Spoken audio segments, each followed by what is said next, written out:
What's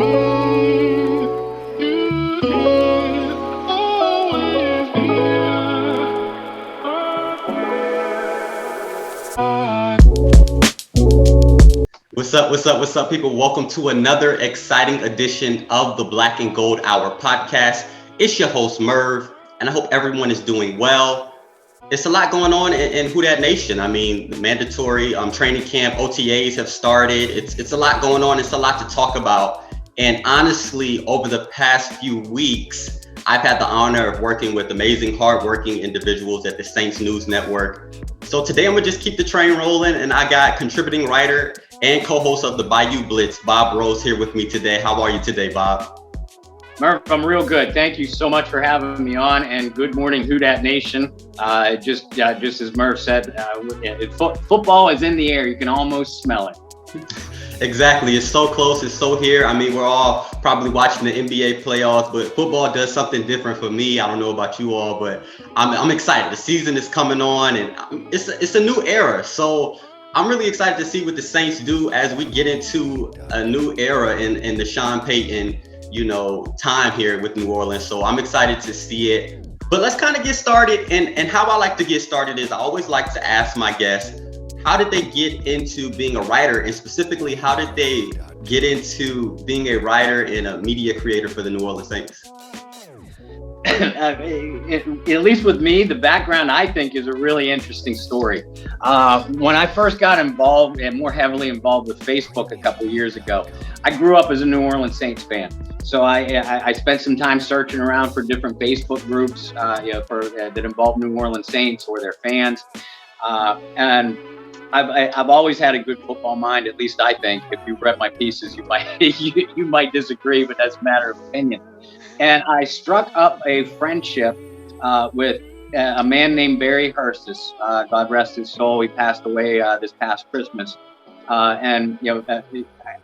Whenever my uncle was actually a beat writer for the Pittsburgh Steelers back in the Chuck Noll days, and like I said, I think I've always had a gift for football. Always had a gift for writing. So whenever I would have anything to write about a game or a player, in my head, I would construct it similar to what I've read over the years in a sports article or a newspaper article. And Barry and I struck up this friendship. He started to private message me, picking my brain about different things. And then one day he just flat out asked me. He goes, "Have you ever done any professional writing?" And this was back in 2016. And I got to be honest with you, Mark, I never gave it a thought, not at all. And I told him, I said, no, I hadn't given it a thought. He goes, well, I would love to train you and kind of mentor you. And from there, I sort of hit the ground rolling. I was with the Big Easy Believer, which I was there for the 2016 season. Then I joined John Hendricks over at Canal Street Chronicles, an even bigger publication. And John, of course, works with us at the Saints News Network and SI.com now. And then, over the years, I've worked up a friendship with Kyle Mosley, too, who is the managing editor of the Saints News Network. And as things kind of evolved, this got way bigger than I ever anticipated it getting. I just figured I'd write a couple articles for some fun. Throw my opinions out there. I love a good football debate with anybody, especially about our New Orleans Saints. Never imagined that I would be in the Sports Illustrated family at this point in my life. That's really good. That's really good. And I like how you were living in Pennsylvania, and I'm from Virginia, and just having that love for the Saints, and you're feeling kind of like, okay, I'm the only one by myself. I'm wearing a jersey in the store by myself. But then when you find that one Saints fan and you connect on the Facebook groups, you realize how much love it is. When you go to a game, the first thing I always notice is how much and how well Saints fans travel. I mean, there's never a game where you can't find a whole section of Saints fans dancing and just having a good time. And that's kind of why I fell in love with the Saints, as well as my dad being from New Orleans. That really helped as well. So I really understand that. And throughout my love for the New Orleans Saints, there's been a lot of highs and lows as a fan, but I'm still rocking. And we're about to go into a new year and a potential new quarterback for the New Orleans Saints. Actually, definitely having a new quarterback for the New Orleans Saints. So earlier this week, we heard Taysom Hill talk about the QB battle, and he talked about how he's excited. We've talked in the past about how Taysom Hill no longer wants to do the flex position. He wants to strictly, work out his quarterback. So I want to ask you, what was your opinion of Taysom Hill getting the start last year, and how do you feel? Do you feel like there's any chance he could be a quarterback for the New Orleans Saints next year? Well, listen, I love Taysom Hill, the player, and I love Taysom Hill, the person. If I was an NFL head coach, and I've said this a couple times, I would love 52 Taysom Hills on my team. But, and this is only my opinion, I would not. I only said 52 because that 53rd player I want at quarterback. So it's somebody a little bit different. And I was surprised to see Taysom get the start at quarterback last year when Drew Brees went down, with that serious rib and lung injury. I think all of us were. We all expected Jameis Winston. But in hindsight, I think Sean gave the nod to Taysom Hill for a couple reasons. A, Taysom knew the system so much better than Jameis Winston did at the time. And Jameis didn't even have the benefit of a full training camp, preseason games to learn the system. So, it was a smart coaching move at the time. And we also know that Sean Payton is loyal to the players that are loyal to him. So I do think that there was some backroom promises made. Hey, listen, early in the 2020 season. Hey, listen, if Drew goes down or has to miss any amount of time, you're going to be my first guy. I'm going to give you a shot. And it's not that Taysom played badly, but we did see this offense very limited. So while certainly Taysom Hill has an opportunity to win the starting quarterback job, I think the smart money is on Jameis Winston to at least open the 2021 season for the New Orleans Saints. They brought him back for a reason, Jameis, that is, and it wasn't to be a backup. Listen, I know all the naysayers and what they have to say about Jameis Winston, and they're right on the nose. But Jameis really made an impression in this locker room and with these coaches last year as he was picking up the system. So while I do expect it to be a legitimate, even quarterback battle to start camp, I think the smart money is on Jameis Winston to open the season. And I think the New Orleans Saints offense, at least from what we know of Taysom Hill and Jameis Winston, New Orleans Saints offense is going to be a greater benefit with Jameis Winston behind center and Taysom Hill just doing his thing. Because that gives opposing defensive coordinators nightmares, as we know. Right. And honestly, going back to last season, when everyone was kind of shocked Taysom Hill is getting the start, I was one of the fans who was honestly excited because he was the unknown. We knew what Jameis could do. We know what he can do. We're excited to see what he does in the future. But at that time, Taysom was the unknown, variable. And I was excited. I like the unknown. I like to see what can happen. And he had some highlights. He had some great plays, mostly against the Atlanta Falcons. But other than that, he was able to really do some things. But like you said, the offense was very limited. And honestly, I think Jameis Winston kind of won over Who Dat Nation. He's winning over Who Dat Nation with his interviews, working out with his teammates. And honestly, I think with certain wide receivers and Jameis having the ability to make all the throws, his relationship with Deonte Harris and Traquan Smith, receivers who can stretch the field, is going to be great. But let's kind of stay focused on the wide receiver group. Sean Payton talked about Michael Thomas this week, and he didn't go through the ankle surgery, and they said they're going to continue to monitor his ankle. But outside of Michael Thomas, we look at the Saints wide receiver group, and I want to ask you, do the Saints need to go pick up a veteran wide receiver? How do you feel about the Saints wide receiver group, and can they step up in big moments? Well, listen, and first of all, I agree with you. I think Michael Thomas is going to go into full blown beast mode in 2021. I don't think there's anybody that doubts that follows this team.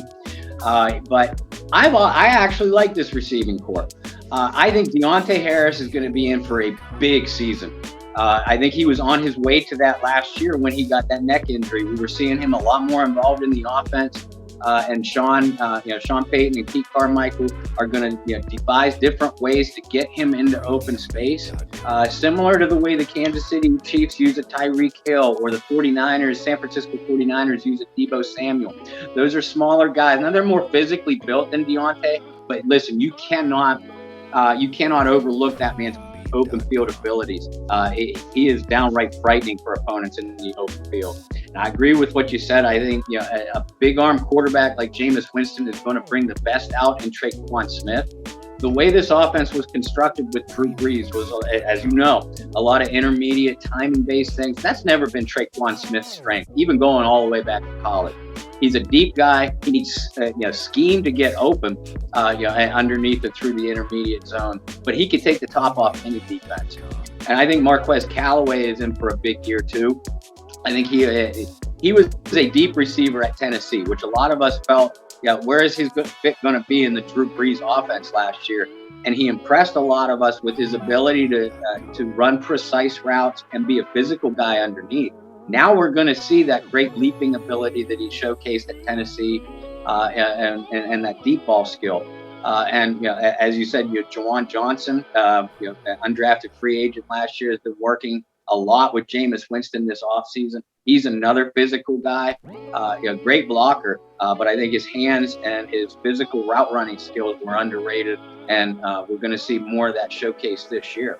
And the bottom line is, I figured the Saints would maybe bring in a veteran guy, and there's still a guy like D.D. Westbrook out there that I think would look great in this New Orleans offense. I would like to see something like that. But I think the fact that we didn't see the New Orleans Saints even address the wide receiver position until the 7th round, and Kawan Baker, who I think has a real legitimate shot to make this team. But the fact that we didn't see the Saints even address the spot until the 7th round in the draft tells us Sean Payton likes what he has here. And again, Deonte Harris, Traquan Smith, Marquez Callaway, they all know the offense. And rarely have we seen during the Sean Payton era a new receiver come in. Ted Ginn is the only one I could think of off the top of my head being the exception. We have not seen a rookie or a veteran newcomer come in and immediately be able to grasp this Saints system. It even took Emmanuel Sanders a while to grasp it until around midseason when he admitted he started to feel comfortable. So I think Sean's ready to roll with what he has. Maybe in training camp, we might see them bring in a veteran guy if he's still out there. If these younger guys that we've been talking about start to struggle a little bit, but the fact that they know the system, have been working with Jameis, know Sean and what he wants out of his receivers, when you have assuming Michael Thomas is healthy, he's going to be the bell cow, and these other guys, the pressure is going to be on for them to produce. But I like what they have in the room. Right. And the way that the offense is set up, you got Michael Thomas, you got Kamara coming out the backfield, you even got Latavius Murray being able to have great hands out of the backfield. And one thing that I liked last season that I saw for just a little bit was Marquez Callaway's ability to find the soft spots in the zone, to find a way to get open. And that's what we've been missing over the past, in the playoffs, when the defense is pressing up against Michael Thomas, Alvin Kamara. They schemed all week to prepare for those two. It was hard to find other wide receivers who could just find a way to get open. Marquez Callaway, in his short time before the injury, was able to just find the soft spots in his zone and create crucial third down conversions. So I'm excited to see what he does. Deonte Harris, like you said, he was single-handedly going to beat the Tampa Bay Buccaneers in the divisional round before he got injured. He single-handedly, and I'm excited to see what he does. He can take a 5-yard in and take it to the house. Like, it's crazy what he can do. But I want to ask you, and you touched on Deonte Harris. On the Saints roster, who do you think will have a breakout season for the New Orleans Saints? Well, on the offensive side of the ball, Deonte is at the top of my list. You got to include Marquez Callaway in there too. But listen, watch out for Adam Troutman. The second-year tight end.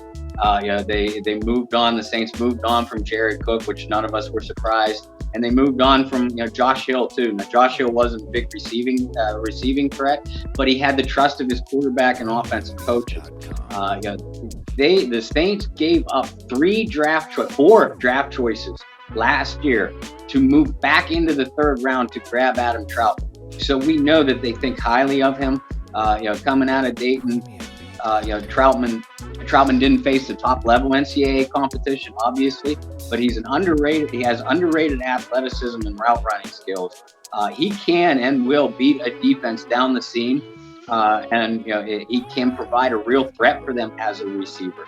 But again, as a rookie last year, we saw that development stunted a little bit because he didn't have these off-season workouts and in-person opportunities to get to know his quarterback and his coaches better, and certainly didn't even have any preseason games to develop. Troutman earned the praise of coaches very quickly as a blocker, which got him the playing time that he got. He wasn't asked to do very much as a receiver because they already had Jared Cook, and you're not going to ask a guy like Jared Cook to stay as an inline blocker at the tight end position. So that's what they would use Troutman and Josh Hill for. But I do expect, and Jameis Winston has always used tight ends in Tampa Bay too, and he's always had an athletic guy to rely on. And a tight end can be a quarterback's best friend as far as a security blanket. So yeah, offensively, Deonte Harris, top of my list, but Adam Troutman, I'm watching too. Defensively, Carl Granderson. Man, I think this guy is going to have a huge season. He's already flashed, really consistent, disruptive pass rush potential. And the Saints had no problem, letting Trey Hendrickson walk for that big contract that he got. And I know that they used a first-round pick on Peyton Turner and brought in Tanoa Kpassagnon from Kansas City. So they still have a lot of depth at that edge spot. But Carl Granderson has a real shot to unseat Marcus Davenport as the starter this year. I realize that's a wild prediction, but at the very least, he has proven to be a handful as a pass rusher on passing downs, and I think we're going to see a big season for Carl Granderson in 2021. Right. And honestly, for me, over the past 2 seasons, we think about the New Orleans Saints, Sean Payton, Drew Brees. We think about the offense and everything they've been able to do. I always got just a tad bit more excited when I saw the defense on the field, like the defensive line. Cam Jordan, what Trey Hendrickson was able to do last year. It was, if not the most consistent position group for the New Orleans Saints over the past 1 or 2 years. I mean, now they missed some sacks when it counted most, but they were constant pressure on the quarterback. We saw what they did against Kansas City and Patrick Mahomes. That was one of my favorite games, just to watch the defensive line play for the New Orleans Saints. That was a great game, and they were up against the NFL's best, so I really liked that game. But I want to ask you, as we kind of go into the season, we hear Sean Payton talk about earlier this week how the core of the team is still really strong. You talked about how you were kind of shocked that they didn't, prioritize the wide receiver a little earlier in the draft. I want to ask you, out of all of the position groups on the New Orleans Saints, what position group still needs to be upgraded in order for the New Orleans Saints to contend next year? I have 2. The cornerback position terrifies me right now. And I don't know any other way to put it. If you followed me for a while, and I'll put this as politically correct as I can, that I'm not a fan of either Patrick Robinson or P.J. Williams. And I think that Janoris Jenkins was this team's biggest offseason loss because of what he meant to this defense. I realize Quan Alexander is up there too. And Quan, there's a possibility Quan can come back to the team. And I recognize the lack of depth at linebacker right now. But do you really want to go into the 2021 season opener against Aaron Rodgers and those receivers and take on the schedule that that the Saints are looking to take on with a possible couple game suspension for Marshawn Lattimore, which I think is a very realistic probability given his offseason arrest. And even worse, you don't have any other proven depth. I don't consider Patrick Robinson and P.J. Williams. I'm terrified whenever they step onto the field. As big a fan as I have been of this defense over the last 2 or 3 years, I still, whenever 21 or 26 is in the game, I cringe. I cringe and opposing quarterbacks start drooling because you know where they're going to go with the ball.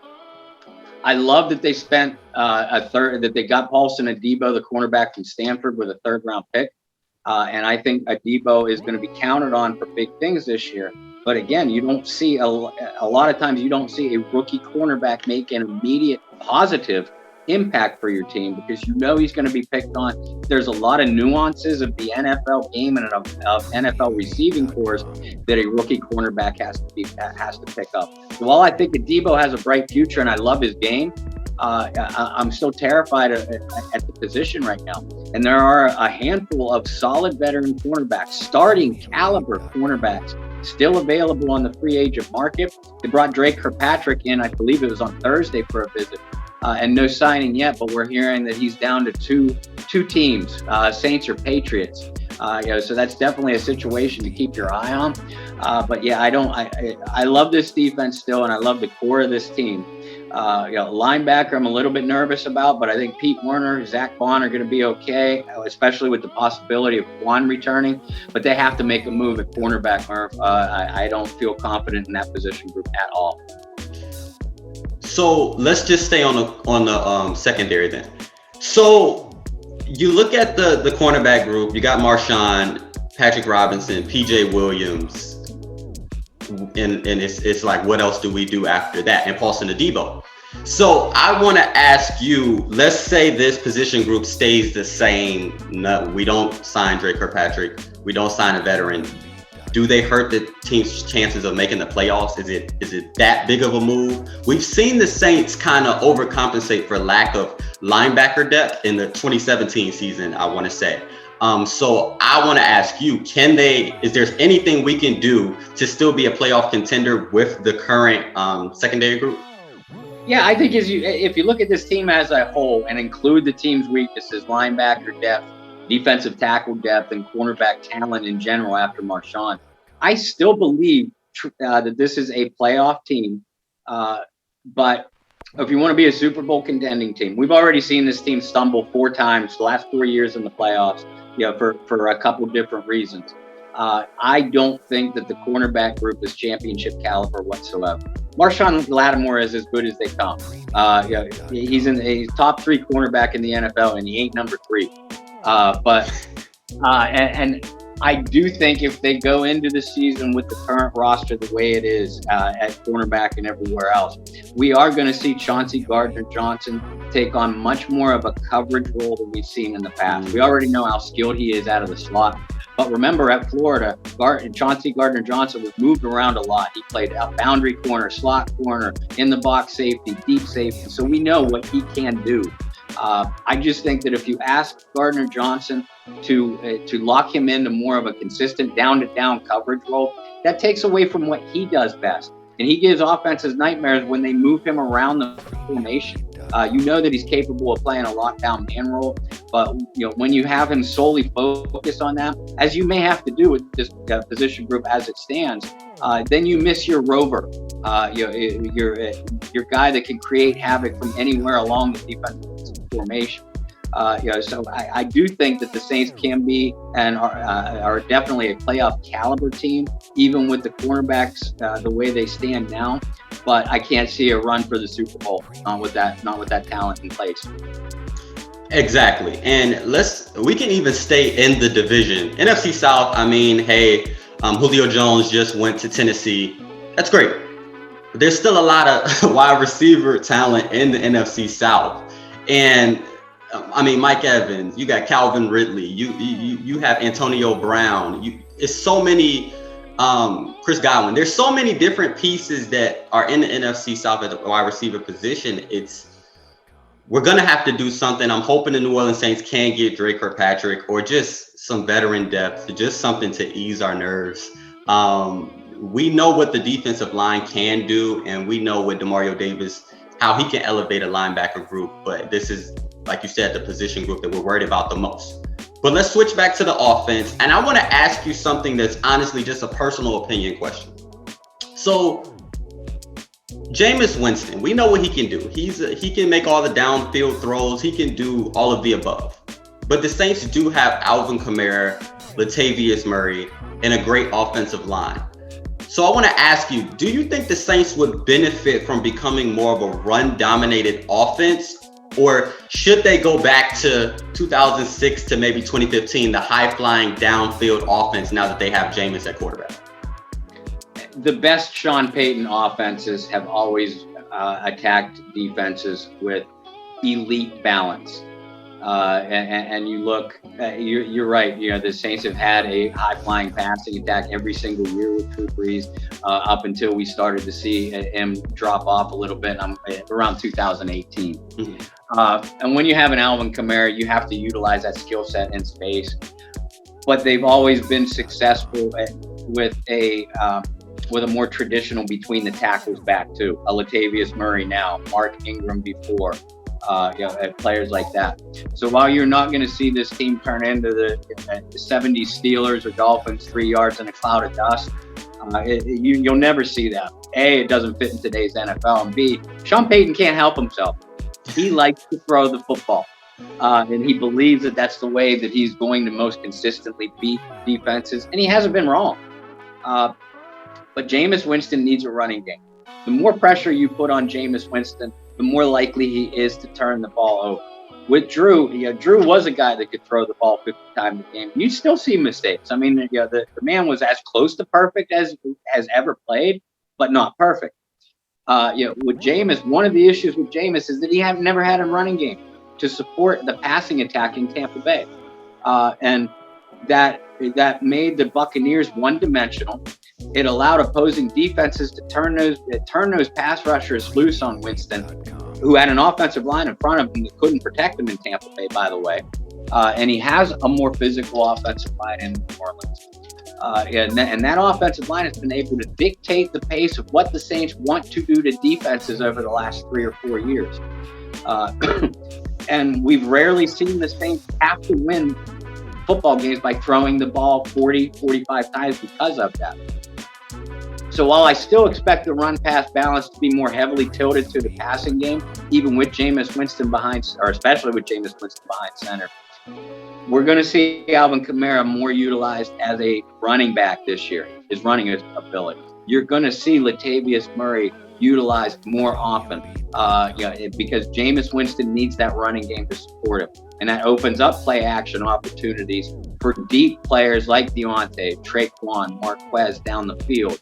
Jameis Winston is going to be better with the running game. And I think that's what we're going to see the Saints focus on balance this year. Right. And like you said, Alvin Kamara, Latavius Murray, I firmly believe let them be your workhorses. Jameis, when his name is called upon, the pressure will be off. Don't give him too many chances, to make mistakes or have challenges in the game. Rely on the people who already know the system, who are already confident. Alvin Kamara, Michael Thomas. Rely on those guys, and I think Jameis can be elevated by the play of those guys versus how it was with Drew Brees. Drew Brees was elevating the talent of those around him. So I definitely can't wait to see that. But I want to ask you one last question. And it's just something that I always like to ask. You've been a Saints fan for a long time. You've been a writer. Drew Brees' retirement is official as of yesterday. So I want to ask you, what is your favorite Saints Drew Brees moment over the last 15 years? Wow, that is a tough question. My fiance and I were at the game in the Superdome in 2018 when he set the all-time passing yardage record. That's probably my favorite moment in a football game, and just that dome was just electric the whole night. But my favorite moments as a fan probably come from the 3 years that this team had their training camp in Greenbrier. And I know that brings back a lot of bad memories for a lot of Saints fans. But listen, Greenbrier was 3.5 hours away from my home. So I took my daughters there every single year. In 2015 especially, we were there every day that they were, except I think like 2 or 3. And the Saints players were just so personable, including Drew Brees taking a couple moments and hanging out with my daughters and literally talking to them. Just person to person, watching Cam Jordan, goof around, not only on the football field, but in the autograph line and with fans. And he got in trouble one year, from security because he hopped the fence and, started high-fiving fans, and got a couple nice pictures with myself and my daughters. It's that kind of thing that makes the New Orleans Saints feel like a family to me, and make me as a fan, and certainly as a writer, because I've worked up some beautiful relationships, legitimate friendships with former Saints players from the early 2000s and the 90s and even late 80s when I grew up watching them. And it feels like a family atmosphere. And if anybody watching this show now, if you ever have the chance to go to a Saints training camp, and especially if you have kids, take them, because it will be a once in a lifetime experience. These guys, this team, it makes you feel like family. For all I know, it could be the same kind of atmosphere with the other 31 teams, but I know my New Orleans Saints make me feel like I'm part of them. Yes, it's been an emotional roller coaster, through the 80s, downtrodden in the 90s, and the ups and downs of the playoff runs over the last couple of years. But you can't help but have a personal attachment to this crew, this particular group, and this franchise in general. Right. And you don't know how much I agree with you right now, because let's go back to those Greenbrier days. I'm from Virginia. I'm in college. My dad calls me, hey, the Saints are having training camp in West Virginia. Why? What's going on? Like, what is the reason for that?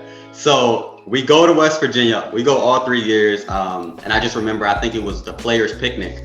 They come around, you're eating, and it was just it's like a family atmosphere, like you said. Like, mind you, the only thing you have in common with certain fans is maybe you're a Saints fan, but you feel like they've been your cousin for years. And when you go to a game, like I was saying earlier, it's just that family atmosphere. I remember spending summers with my grandmother in New Orleans, and it just, just hugging random strangers, just talking to me, just having that interpersonal relationship that you don't find everywhere. So I love it.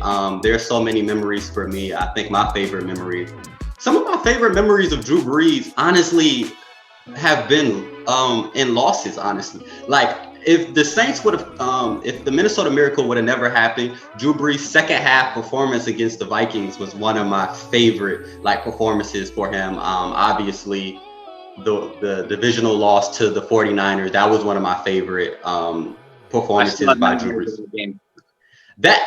People talk about the no call. The no call is a dagger, but that first divisional loss to the 49ers, that gave me my Saints tattoo. That put the love of the Saints right on me, because I instantly, and I think that was during Tebow Mania? I couldn't even watch any more football. I was like, I'm done for the season. Like, I was hurt. That's one of my favorite games of all time. Honestly, I'll never watch it again, but it is one of my favorite games of all time. But Drew Brees has done so much for the Saints, and me being young, he's the first really Saints player that I seen rise up. We did have Aaron Brooks before, but I was a little younger. So Drew Brees and Sean Payton is kind of all I know. So I'm excited for the future, and I want to thank you for coming on for today's show. I really appreciate you bringing your insight and perspective, and I hope for you to come back soon, because it's a lot to talk about as we get closer to the season. Merv, we're fam now, so whenever you want to pick my brain, you are more than welcome to reach out. And our Bayou Blitz podcast, Kyle Mosley and I run that. We've been on a little bit of a hiatus. It's been a crazy offseason personally for us both so far. But when we get rolling on that again, you better believe we're going to have you on and pick your brain about the same kind of things. All right. Thank you so much. I can't wait. I know it's been a crazy year, so I really appreciate, taking time out of your day to come on. But thank you guys for listening. I hope you guys have a great weekend. Stay tuned for the more Saints news. Peace.